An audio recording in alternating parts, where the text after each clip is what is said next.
Welcome back to another reading and correcting with me, Kindar, the Tiger Writes, and Ty, the Tiger Supervisor. These are where I read a chapter from one of my stories and correct it as I go. If you want to listen to these live, it's every Tuesday morning, 8 a.m. Eastern Time on Twitch and YouTube. And if you are looking to support me, that is on my Patreon. Today we are doing chapter 49 of Stepping Wild. More ale! Charlie yelled over the room's conversation. Tibs had planned for them to go over the job, work out what had gone their way, what had caught them unprepared, since it had been their first job together. Their first one. Their first one together. The others had, instead, dragged him to a tavern in a better part of the city and ordered food and too much ale for his liking. Uzoma didn't drink as much, but he had glasses of something stronger than their tankard of ale. Thought we agreed not to draw the attention of the master's people, Tib said. Like any of them will have noticed, Charlie replied. It went off flawlessly, so I'm spending my share enjoying good food and good drinks with my friends. Rizuma smirked. If you were serious about what you drank, you wouldn't be drinking ale. For each one of those, Charlie pointed to the glass in the archer's hand, barely half the volume of the tankard. I get 4 of these. He brought his tankard to his lips and downed the content. He slammed it on the table with a satisfied sigh. We each celebrate success in our own way, Cinta said. Tibbs moved his hand before hers landed where it had been. The smile she gave him said she'd enjoyed this game they were playing. He'd have to explain it wasn't a game, but now wasn't the time.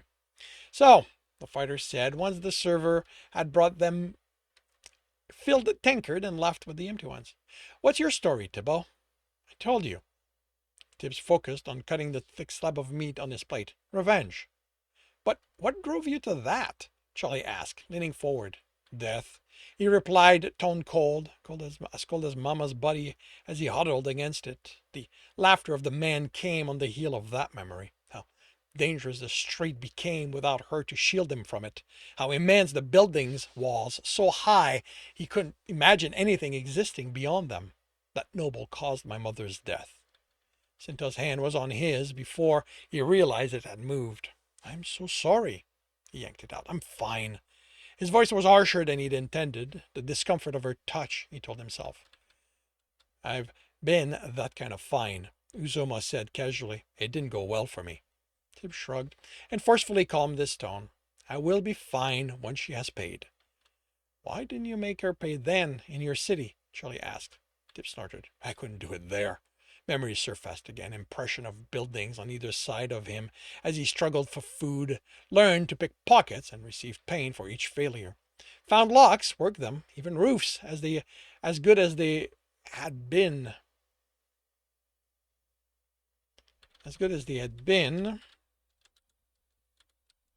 Were nothing more than a field spreading around him with ideas of buildings under them, or growing higher. Even the cell and the transportation platform weren't clear anymore. It wasn't the first time he remembered those times, but even when the memories had been clearer, when he'd been a runner and had access to the platform, he hadn't been able to find the one detail in them that told him which of the cities within the Persentian kingdom was the one he'd lived in. He doubted he'd even know his street anymore. I'm sorry to hear that. Charlie whispered. It must have been hard, seeing that happen and not be able to do anything about it. Tib shook his head, shook the guard's laughter out of his ears. The man was nothing more than a silhouette now. No details of the tabard that might hint at the city. He forced the anger down. He'll pay, he whispered. They'll all pay. And I'm going to help you, Charlie said, raising his tankard. We all will, right? Considering I'm getting enough money out of this, I'll never have to worry again. Uzuma raised his glass. You can be sure of that. Considering I'm will help you, Avenger, Cinta said, smiling as She raised her tankard. Tibs raised his, fighting to keep the emotions in check. They weren't his friends. They were only the team he'd put together so he could accomplish his goal. Thank you. Then they focused on the food and the drinks. The arm slipping into his caught Tibs by surprise, and Cinta spoke before he moved away. I'm serious about helping you. She leaned against him. Whatever you need, I'm here for you. The lack of light on the words made it too much. He pulled his arm out as gently as he could. Her expression told him it hadn't been all that gentle. He'd left the others as they laughed after the meal and drink after the meal and drinks and talked and talks and talks of what they do with their share. He'd claimed to being tired, but their constant attempt at including him in their future had been grating. He'd been thinking about what else he needed to get in to he needed to get into universe he needed to get into the get into university and hadn't been paying attention to his sense. We need to talk about this, he said, taking her arm and leading her into an alley. Once he sensed no one in the immediate vicinity, he stopped and faced her. I'm not interested. I don't understand. Light wrapped her words. I'm not interested in being your guy, special or otherwise. I'm not. The brightness on them made him look at her incredulously. All right, but it's for the job. No, it's not. He hadn't needed the light on the words to know that. He'd seen plenty of people with the looks she'd given him at being on the receiving this is a had been on the receiving end of too many of over the years. The job hasn't started, so you don't need to look at me the way you do. I can play at being your man once it starts, but I'm not interested in that the rest of the time. Oh. Her disappointment was replaced with a smile. She stepped forward. That doesn't mean you have to spend your nights alone. He caught her hand before it reached his chest. I don't want that. Her smile turned knowing. You like guys. He threw his hand up in exasperation. I don't like anyone. She stared at him. How can you not like lying in bed with someone? Why did it always have to go this way? I don't know. Maybe you haven't found the right abyss. Just stop. I don't want to find anyone. Whatever you feel at the idea of being with someone, I don't feel it. Never have. But no. But maybe no. Really? Yes. That is so strange. Tibs shrugged. Get with Charlie and Uzuma. Have a good time. You aren't going to get that with me. I'd rather be with you.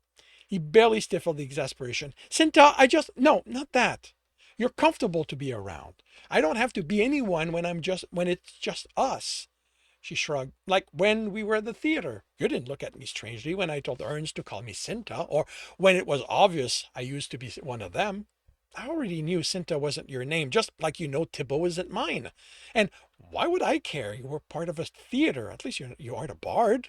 She chuckled. You'd be surprised how theater folks get treated in this city if you aren't with a real theater. They might as well be thieves and thugs. Your theater isn't a real one? It had looked real enough, not that he knew what went into making a real one. They can't afford the city's permit. The patron of a certain theater made sure the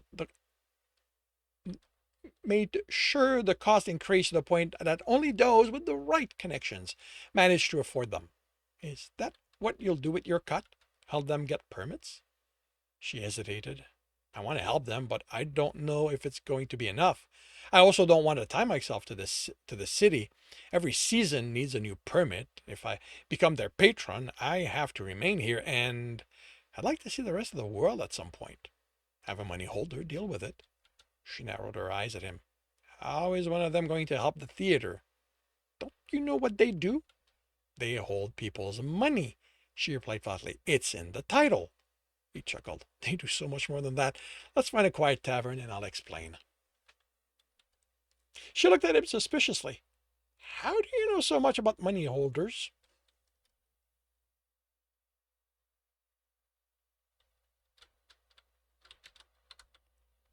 She asked once he explained the other things they did that would help her in the theater. I've had to make use of them a time or two.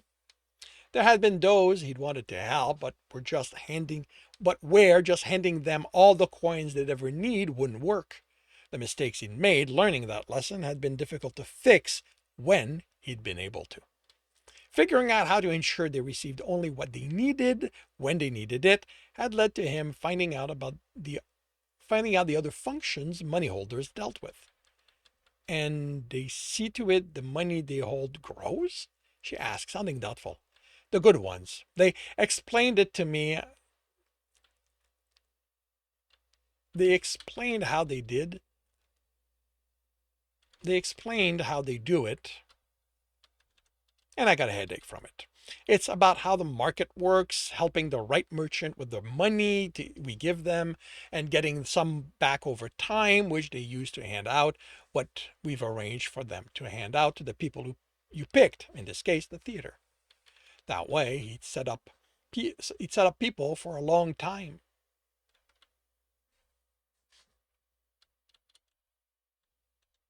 He'd wanted them set for life, but the amount of money needed for that hadn't been something he could hand over to money holders without raising questions he didn't want asked.